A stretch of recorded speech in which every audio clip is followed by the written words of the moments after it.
السلام علیکم ورحمۃ اللہ وبرکاتہ۔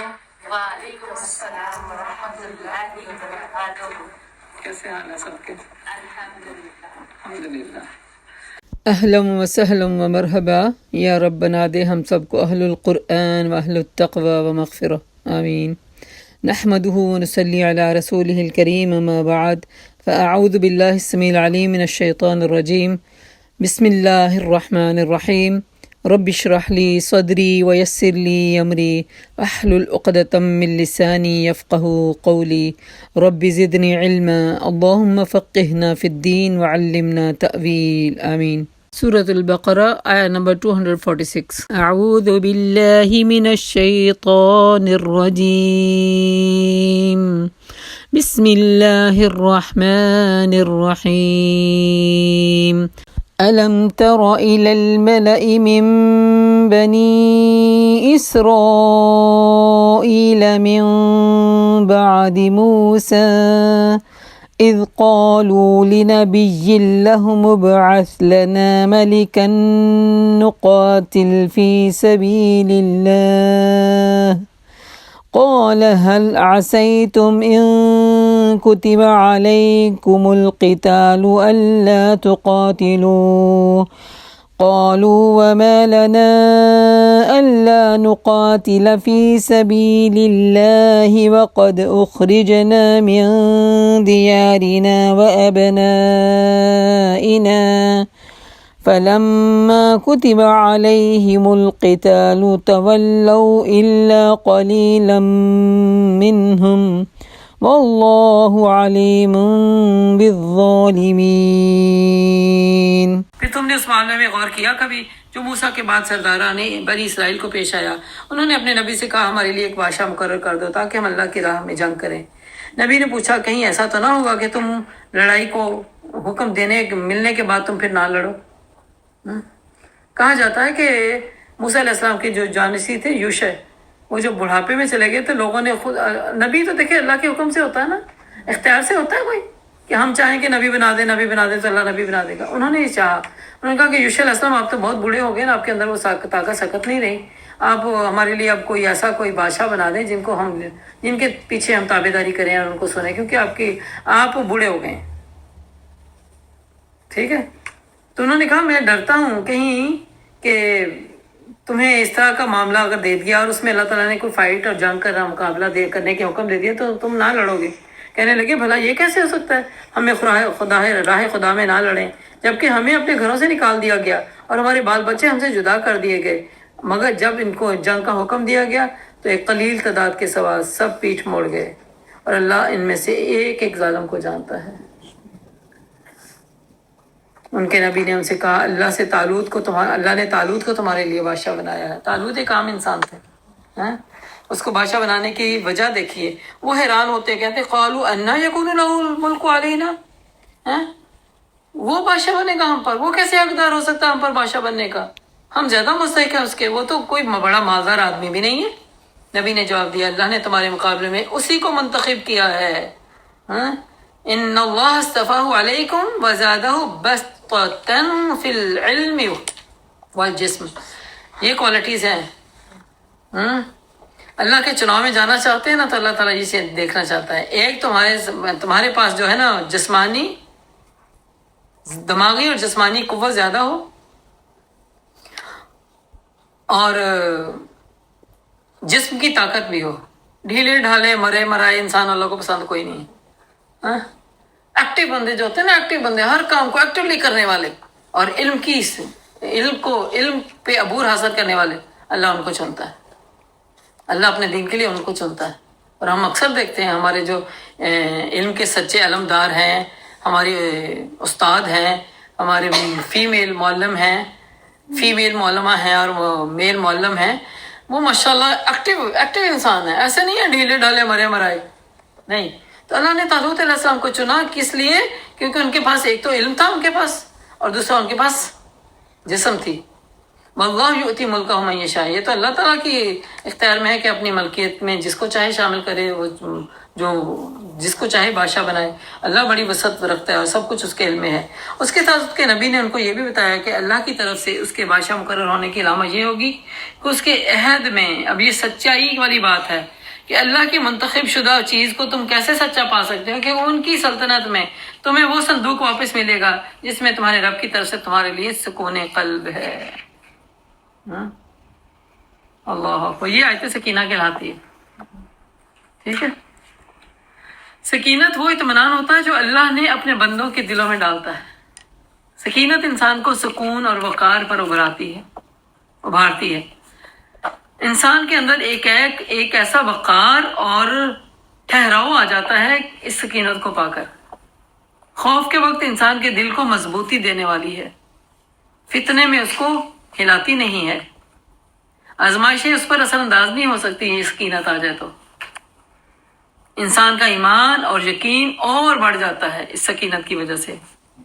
ابن قیم کہتے ہیں اس کی شرح بیان کرتے ہوئے کہ اللہ کے عطا کیے گئے رتبوں میں سے ایک رتبہ جس کو اللہ سکینت عطا کر دے، یہ وہ رتبہ ہے. یہ کسی کی ذاتی محنت اور کسب کی وجہ سے نہیں ملتا. ہاں، یہ قرآن مجید میں 6 مقامات پر آتا ہے سکینت کا ذکر. ایک سورۃ البقرہ میں، دوسرا سورۃ التوبہ میں، اور تیسرا سورۃ الفتح میں. 5 آیات ہیں. یہ البقرہ میں 1 آیت ہے، سورۃ توبہ میں 2 آیت ہیں، اور بلکہ 6 آیات ہیں، اور سورۃ فتح میں 3 آیات ہیں. آیت کے ریفرنس میں بعد میں دیتی ہوں آپ لوگوں کو انشاءاللہ. جن کو آیات سکینت کہا جاتا ہے. جب انسان ان کو سنتا یا پڑھتا ہے تو شیطانی بیماریوں سے وہ نجات پا جاتا ہے. سبحان اللہ. کیا خوف اور غم ہمیں نہیں ٹچ کرتے ہیں. ہمیں ان سکینت والی آیات کو تلاوت کرتے رہنا چاہیے اپنے اوپر. پھر ابن قیم کہتے ہیں جب ابن تیمیہ رحمہ اللہ کے معاملات بہت شدت اختیار کر گئے تو وہ سکینت والی آیات پڑھتے رہے، اور ان کے پڑھنے کے درمیان کہتے ہیں کہ میں نے ان کو ایک عظیم واقعہ بیان کرتے ہوئے سنا. ان کو ایک بیماری پیش آئی جس میں ان کی عقل اس کو برداشت کرنے سے قاصر ہو گئی، اور شیطانی روحوں کی بھرمار یعنی جنگ کرنے کے مقابلے میں شیطانی روحیں ان کے اوپر حاضر ہونے لگی. جیسے کہتے ہیں نا، آپ کمزوری کی حالت میں ہوتے ہیں تو شیطان کا اٹیک زیادہ ہوتا ہے. جسمانی طور پہ کمزور ہے، روحانی طور پہ کمزور ہے، بیماری کی حالت میں ہوتا ہے، اس وقت نیگیٹو وسوسے اور نیگیٹو چیزیں آپ کے سامنے آ رہی ہوتی ہیں. تو ایسے میں ان کے اوپر بھی شیطانی قوتیں کہتے ظاہر ہونے لگی، اور ایسے میں انسان کو شیطان پوزیس کرتا ہے جب انسان اتنی ویکنس میں جاتا ہے. تو وہ کہتے ہیں جب یہ معاملہ مجھ پر بہت شدت اختیار کر گیا تو میں نے اپنے ارد گرد ملنے والے اور رشتہ داروں سے کہا کہ مجھ پر آیت سکینہ کی تلاوت کرو. تو جب انہوں نے مجھ پر آیت سکینہ کی تلاوت کی تو وہ حالت مجھ سے ختم ہو گئی، اور میں بیٹھ گیا اور مجھے کوئی بیماری باقی نہ رہی. ٹھیک ہے. تو آیت سکینہ جو ہیں وہ میں آپ کو بتاتی ہوں وہ کہاں ہیں. سورۃ البقرہ میں 248 آیت ہے، نوٹ کر لیجئے. سورۃ التوبہ میں 26 اور 40 ہے، اور سورۃ الفتح میں 4، 18 اور 26 ہے. تو اس کو ہم بھی اپنی زندگی میں ایک تو بار بار پڑھیں گے تو انشاءاللہ یاد ہو جائے گی، یا ان کو کیلیگرافی کر کے نا نکال لیں باہر قرآن سے اپنے کسی ایسے پیج پہ جس کو سامنے لگا لیں کہیں نہ کہیں. ایک بار پھر بتائیے گا. سورۃ البقرہ 248، سورۃ التوبہ 40 اور 26، اور سورۃ الفتح 4، 18 اور 26. یہ آیت سکینہ ہے.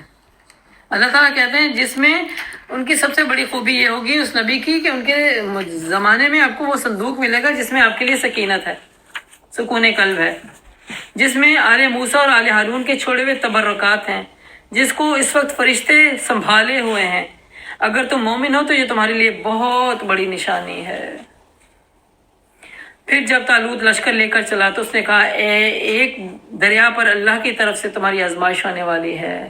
اب آزمائشوں کے بغیر تو نہ تو دین سیکھا جاتا ہے، اور نہ دین پڑھا جاتا ہے، نہ دین پہ عمل ہوتا ہے. آزمائش حلال پہ ہوتی ہے، حلال پہ ہوتی ہے. آزمائش کس پہ ہونے والی ہے کہ اب راستے میں کیا آنے والا ہے؟ ایک پانی کا دریا. اور جب سفر میں ہوتا ہے نا، پیدل سفر میں ہوتا ہے، انسان کے پاس پانی کی کمی اور قلت اور پیاس ہوتی ہے. کہا میرا ساتھی وہی ہوگا جو اس میں سے صرف چلو بھر پانی پیے گا، جو پیٹ بھر کے پیے گا وہ میرا ساتھی نہیں نہ ہوگا۔ اب کیا ہوا، قلیل لوگوں نے یہ کام کیا، باقی ساروں نے پورا صحیح بھر کے پیٹ پیا، پیاس لگی ہوئی ہے۔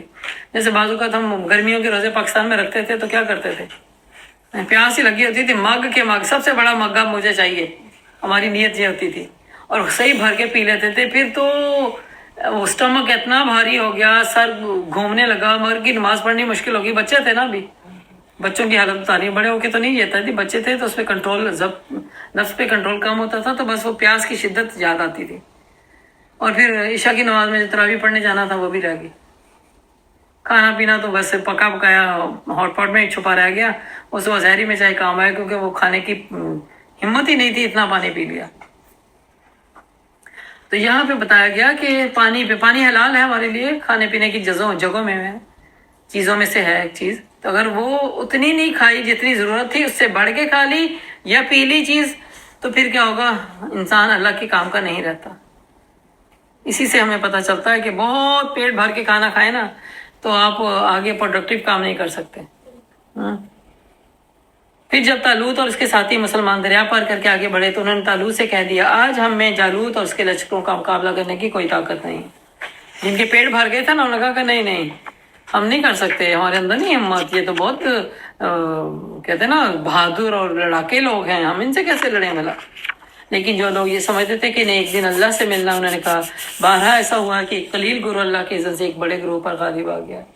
جنہوں نے تھوڑا پانی پیا تھا، انہوں نے کہا کہ بات ہی کوئی نہیں ہے، ہمت کریں گے، ہاں اللہ پر بھروسہ کرنے والی بات ہے، اللہ کی خاطر کھڑے ہوئے ہیں تو اللہ ہمیں تنہا نہیں چھوڑے گا۔ تو انہوں نے یہ بھی دیکھا کہ اس ایمان کے ساتھ ہمیشہ اللہ تعالیٰ کبھی بھی نمبر کے ساتھ نہیں کسی کو جیت دلواتا، جو کوالٹی ہوتی ہے نا، چاہے وہ 4 بندوں کی ہو اور 10 پہ بھاری ہو جائے گی۔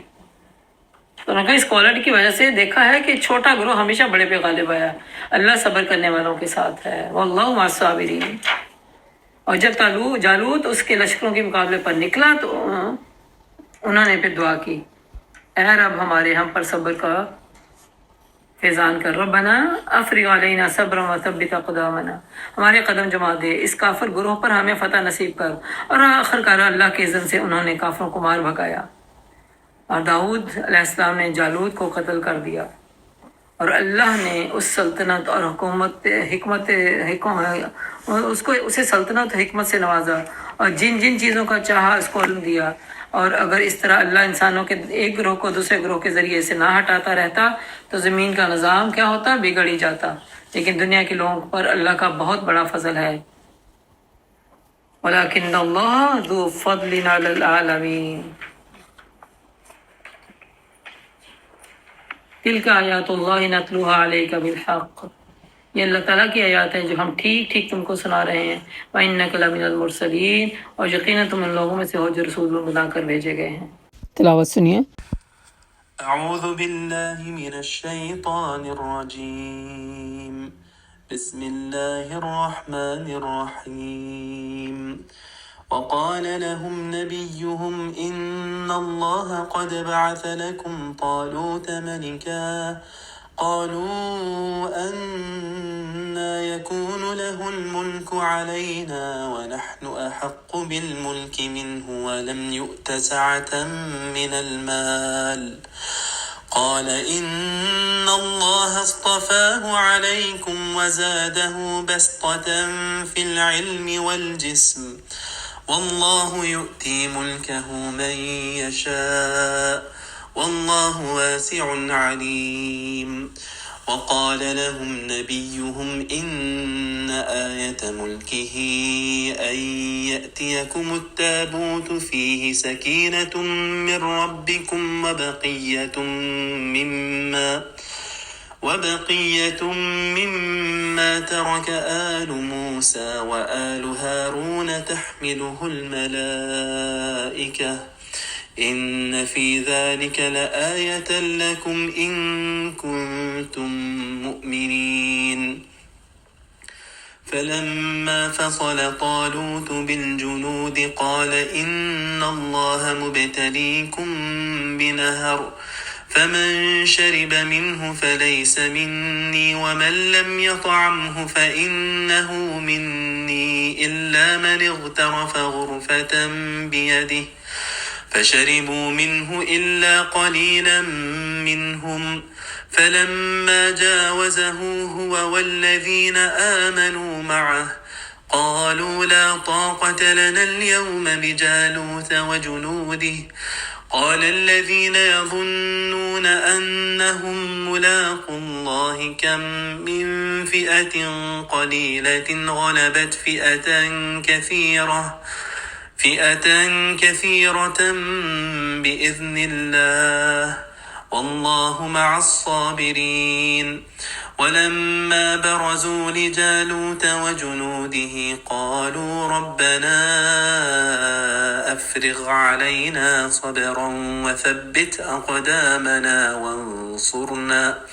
وانصرنا على القوم الكافرين فهزموهم بإذن الله وقتل داود جالوت وآتاه الله الملك والحكمة وعلمه مما يشاء ولولا دفع الله الناس بعضهم ببعض لفسدت الأرض ولكن الله ذو فضل على العالمين تلك آيات الله نتلوها عليك بالحق وإنك لمن المرسلين آخر دعوانا عن الحمد لله رب العالمين سبحانك اللهم وبحمدك نشهد أن لا إله إلا أنت نستغفرك ونتوب إليك یا رب ہم نے جو کچھ سیکھا سمجھا پڑھا ہے اس پہ عمل کی توفیق عطا فرما اور جو کچھ غلطی ہو گئی اسے درگزر فرما دے یا اللہ ہمارے ایمان میں بڑھوتری عطا فرما ہمیں دین کی صحیح سمجھ عطا فرما اے ابراہیم کے رب ہمیں بھی علم سکھا اے سلیمان علیہ السلام کے رب ہمیں بھی بات کی فہم عطا فرما اے یوسف علیہ السلام کے مالک ہمیں بھی ہر قرآن کی ہر بات کی تعبیر عطا فرما تعویل عطا فرما یا اللہ ہم سب پہ رحم فرما ہمیں قرآن کو صحیح معنوں میں سیکھنے سمجھنے پڑھنے عمل کرنے کی توفیق عطا فرما ربنا تقبل منا انك انت السميع العليم وتب علينا انك انت التواب الرحيم سبحان ربك رب العزة عما يصفون وسلام على المرسلين والحمد لله رب العالمين السلام عليكم ورحمة الله وبركاته